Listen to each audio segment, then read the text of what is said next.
it's amazing to me to hear our colleagues and friends on the other side of the aisle talk about humanity and humane treatment, because I remember in the previous administration when we had these so-called kids in cages, and I took a congressional delegation down to the Rio Grande Valley. We went to Donna, Texas, to see one of the detention facilities. After that, we went out to Carrizo Springs, to the HHS facility there. And then we went at a later time to Fort Bliss out in El Paso. And at each one of those, we saw these so-called kids in cages. And then we went back after the turn of the change of the administration, and dramatically, there was nothing really different except the enormous numbers of detentions in pods that were equipped to hold maybe 25 or 30, and they had a couple of hundred packed in these little pods.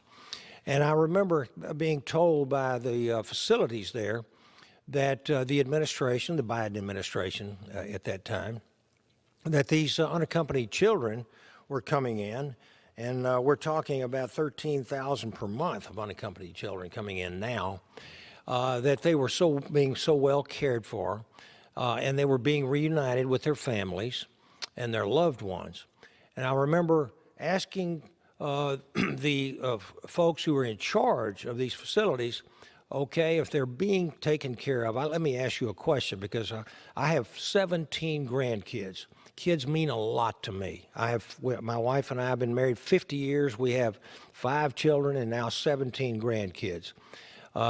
Kids need to be cared for without question. And I said, are you doing any vetting of these so-called families? Are you doing background checks? Are you doing criminal history checks on these? Oh, well, we don't have the resources to do these. Are you doing DNA testing? Well, we don't have DNA. We don't have the resources to do DNA testing as well. Although during the Trump administration, they were doing some DNA testing. And so now we come to the point where there are 85,000 unaccounted for UACs under this administration's watch. Where are these kids? They're supposed to be followed up by the authorities in the administration where these children are being sent. 85,000 are unaccounted for. We have seen a skyrocketing of violations of child labor laws.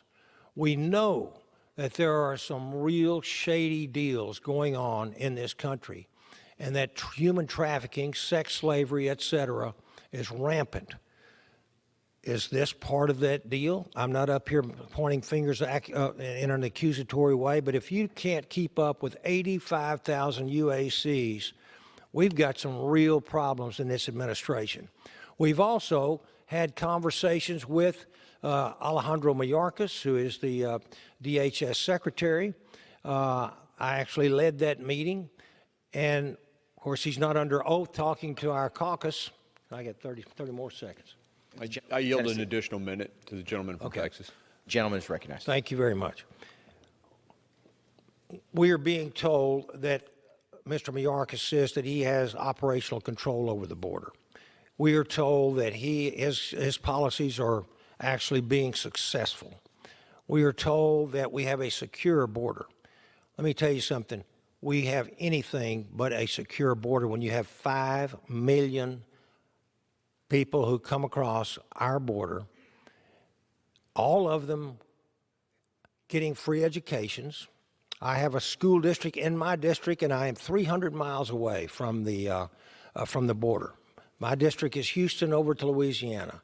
We have a district there that is growing faster than just about any district in the country, and it's because of the influx of illegal aliens, and we are mandated to not only provide them with health care, but also with an education. But this is an enormous burden on our people, the local governments and the school districts that we have.